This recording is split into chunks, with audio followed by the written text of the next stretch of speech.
Oh, cette idée, elle est très très simple. Enfin, la naissance de cette idée est très simple.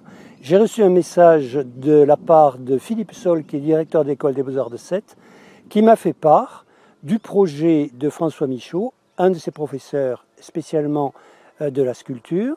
Et immédiatement, mais je dis immédiatement, c'est-à-dire dans l'heure qui a suivi, j'ai répondu favorablement, puisque le projet c'était peut-on réaliser un chœur avec du marbre rouge, conformément à ce qu'est un chœur, c'est-à-dire rouge. Ça m'a semblé tellement cohérent que j'ai immédiatement bondi sur l'occasion.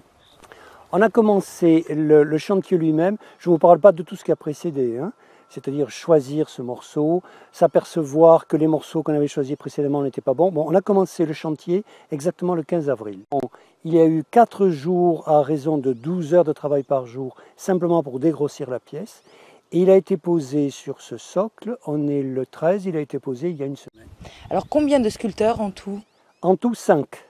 Alors François Michaud, le sculpteur principal, l'artiste concepteur du projet.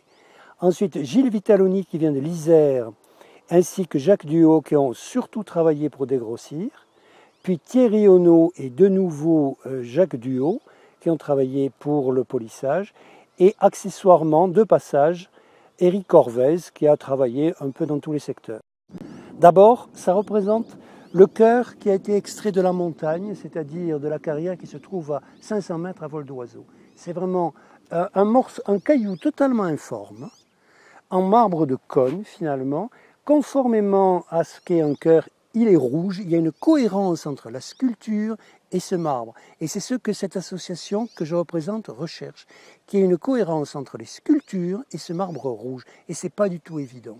Parce que souvent, on a des bustes rouges, on a des formes connues, si vous voulez, des chiens, des chats, tout ce que vous voudrez, rouges, mais je ne vois pas très très bien en quoi c'est cohérent. Là, enfin, on a quelque chose de cohérent. Ce marbre qui, jusqu'à maintenant, est surtout consacré à l'ameublement, au mobilier, à la décoration, puisse aussi devenir un objet de sculpture et aussi faire prendre conscience aux sculpteurs qu'il y a d'autres marbres que ce rouge, il y a du marbre gris, je crois qu'il y a 36 nuances ou peut-être plus que ça dans les carrières alentours, dont beaucoup sont abandonnées. Il y a une nouvelle carrière qui vient d'ouvrir avec un marbre rouge absolument somptueux. Donc ce qu'on essaie de faire, nous, c'est d'attirer des sculpteurs de renom qui se pencheraient sur ce problème. Que faire avec ce marbre rouge? Quelles œuvres d'art réaliser avec ce marbre rouge?